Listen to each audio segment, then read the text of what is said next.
Okay, good morning everyone. Wanted to run through the process of doing a bank reconciliation so you could see it in detail.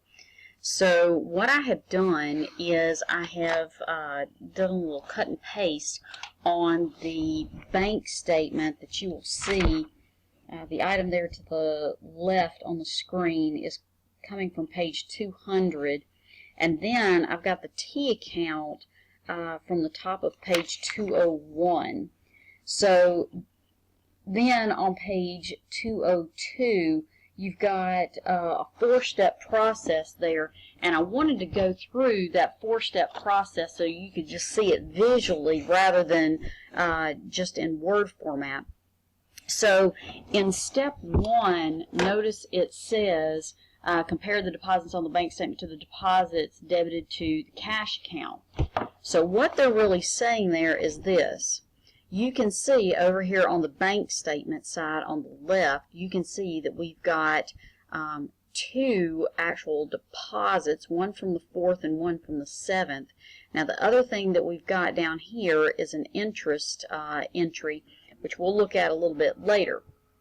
But what I wanted you to see was how you would actually put together a bank reconciliation. So we would compare the deposit on August 4th to the T account right here.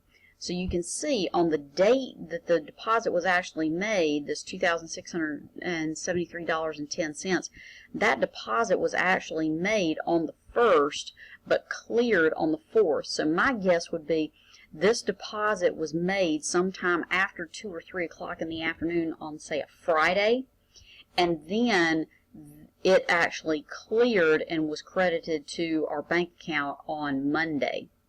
So you can see these two deposits show up in both places. So what we're going to do is I'm just going to draw a line through each one of these deposits so that we know those have been taken care of, okay, and they match. All right. Then we go over here to the bank statement again. We've got a deposit on the 7th of $4,500. We've got a deposit over here on the T account of $4,500. So they match. So we're going to put a little strike through that one. And then we go back over here to the bank statement. Well, we don't see any additional deposits were initiated by the company. But we do have this one item down here on the 31st. We've got a $300 deposit that does not show up on the bank statement. So this deposit was made at the end of the month after a 2 or 3 o'clock. So the bank had finished their work day, or excuse me, their banking day, not necessarily their work day. They had finished their banking day at about 2 or 3 o'clock in the afternoon, and then they spend the afternoon balancing those drawers.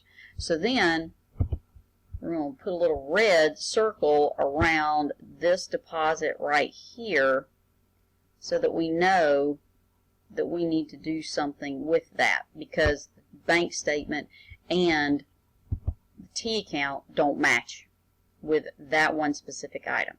Okay? Then you go back to the steps on page 202. Then step 2 says compare the paid checks that are electronically returned with the bank statement to the amounts credited on the cash account. So let's take a look at those. Alright, so the next thing that we're going to do is we're going to go through this list of checks that were cleared versus the checks that were listed here on in the books for the company. Alright, so we've got a couple of checks here. Now you can see that the checks that start for the company start at 1886, and you can see that the check numbers that start up here at 1883. So 1883, 84, and 85, those had to have been checks that were written in a previous month that would have been outstanding checks from July. So we're not going to necessarily deal with those just yet. So let's pick up with check number 1886, and let's just make sure that in each one of these checks that the amounts actually bounce. So we've got check 1886 written for $37.50. Alright, so that one's cleared. So let's mark both of those off. Okay. We've got 1887 for 826. That one cleared. So let's mark that one off. We got check number 1888 for $50. That one is cleared on the statement and showing up down here on the books. Then we've got 1889 for $26.70. That one cleared, so let's mark that one off. We've got check 1890 for $67.90. So that one cleared, so we mark both of those off. Got check 1891 for $890. That cleared the bank. So we mark both of those off. We got 1892 for $27.50. That cleared. So we mark both of those off. 1893 for $111. That cleared. Alright. Now we got a little debit memo. We're going to skip that one for just a minute. We're only going to do checks. So 1894, check for $60. That one cleared. So we mark that off. Check 1895 for $510. That one cleared. Check 1896 for $30. That one cleared.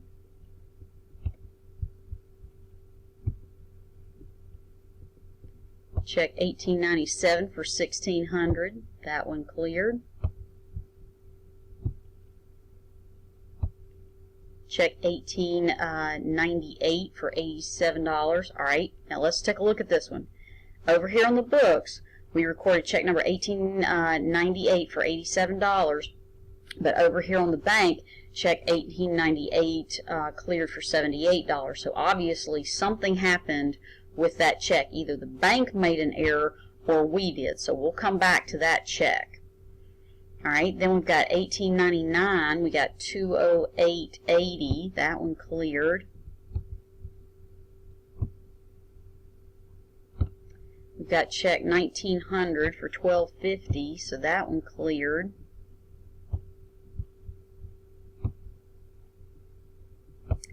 Check number 1902 for $175. That one cleared.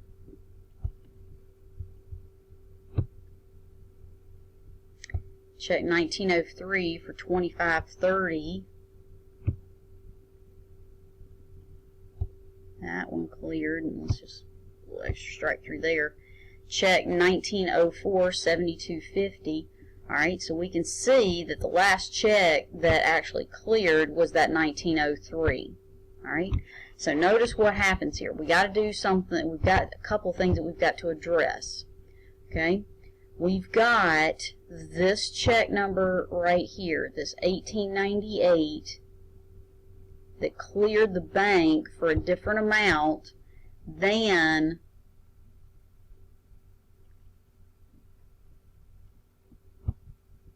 we wrote it for in the book. So we got to figure out who made the error there. Alright. Then we also have two checks. Actually, we got a couple of checks. We got 1901.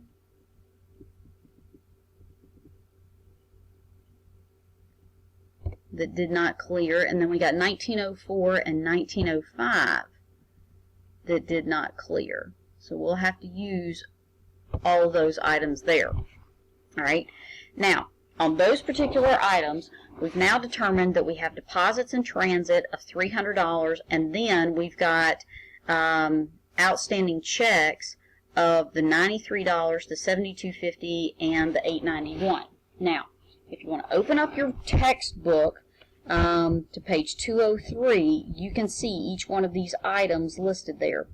So in the Cornerstone 4.1 at the top of page 203, you'll see that deposit in transit listed there, $300. And then you will see those three checks, the 1901, the 1904, and the 1905, listed as outstanding checks. They're adjusting the bank balance. So notice what's going to happen there. when those deposits actually clear, when this $300 deposit actually clears, it will ultimately increase the bank balance, and then when these 3 checks clear, they will ultimately reduce the bank balance once those checks clear. And again, over here on these 3 checks up here, they cleared, but those are from a previous month, so those are okay as well. Okay. So we can go ahead and we can mark those out. All right, then the next thing that we do, again, go back to your book on page 202, says step 3 says look for items on the bank statement that have not been debited or credited to the cash account. So now we're looking for bank service charges, interest payments, NSF checks, debit memos, that sort of thing. So now what we're looking for is a few items here. So we look down through the checks and the debits. We've got a little debit memo here that we've got to do something with. That's $380. Okay, so we'll circle that one. We've got an NSF check here for $200. Something happened to that one, so we've got to do something with that. Then we've got a service charge here of $14. Right? So these are items that the business does not know about yet, but the bank does. Right? The other item that we've got to take care of is this interest that was credited to the account. And again, notice that I'm using debits and credits in an opposite fashion here, because again, in the book, it addressed the fact that from the bank's perspective, we are actually increasing and decreasing liabilities based on how much they owe you, right? So if you look at this bank statement, the ending balance in this bank statement is $41,650. So on your books, on the business's books, you're going to have a debit balance of $41,650 versus the bank is going to have a credit balance because they owe you $41,650. Okay? Now those few items that we just circled, notice if you go to the top of page 203, you have those items listed there. Now skip over the error. We're going to look at that error here in just a minute. So notice we've got an interest increase of $2. We've got the service charge deduction of $14. We've got an NSF check deduction of $200 because again, we increased our balance previously, but then ultimately that check was no good. Then we have the debit memo for the electric bill of $380, right? So at this point, both the bank and the business books have accounted for each one of the individual items that the other did not have, okay? Now, the other thing that we need to look at is this error, all right? And the error, you can see there at the top of page 203, the error was the company's fault, okay? So let's look at this error in detail. So the company initially recorded that check as $87 and reduced the cash balance by $87. But the correct amount for that check was $78. So what happened is we actually reduced the check balance or the cash balance by $9 more than what it should have been. Okay? So you can see that since we reduced the check, or the cash balance, excuse me, of $9 more than what we should have when we recorded that check, that's the reason why we're adding back that $9 you can see there at the top of page 203. Okay? Now, other items to note here is the cash balance there at 203, the $41,650, that came from the bank statement, okay, which was the ending balance right here, okay, and then the balance for the book, $39.91.54, came from right here, okay. So then once you plug all those numbers into the bank reconciliation, you should come back to the same adjusted cash balance. Okay? Now, let's continue looking at the top of page 203. So at the top of page 203, you've got all these adjustments listed here. Now understand, you'll never make journal entry adjustments for anything that is adjusting the bank side, okay? That's their situation. The only items that we're going to make adjustments for are going to be the ones on the book side, or adjustments for the book side. So flip over to page 204 and you can see all of those items listed there. All right. Now look at the first adjustment. That first adjustment was that $9. That was the error from check number 898. Okay. So we've got to add back the $9 to cash, but then you might be asking the question, why are we crediting accounts payable? Well, the assumption there is that the check that we wrote initially was actually a payment on an account that we had previously charged. So we essentially reduced accounts payable by $9 too much when we recorded the check at $87. So now we've got to put that $9 back. Okay. Then we've got the $2 in interest income. I think that one's pretty self-explanatory. We're increasing cash and increasing the revenue. Then we've got the bank service charges, so we're decreasing cash by the $14 service charge and increasing an expense by $14.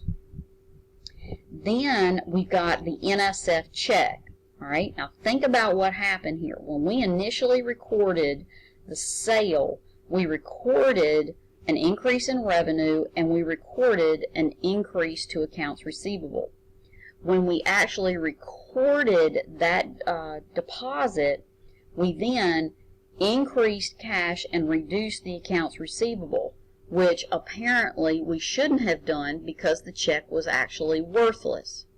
So when we get an NSF check back, we're always going to put the $200 back on the books for accounts receivable because we still have to go back out there and collect that, and then we decrease the cash balance. All right. Then we have the debit memo for, I believe it was the utility bills. Yep, the electric bill. So we're simply going to reduce cash and we're going to increase the expense for utilities. All right. So at that point, once we have each one of those journal entries recorded and posted into the T accounts, we now should come back to a cash balance of the $3408.54, which is the adjusted cash balance from the bank reconciliation. Okay? All right, I'll do 2 more of these little recordings so that you can get a feel for the cash over in short and petty cash. Hope this helped.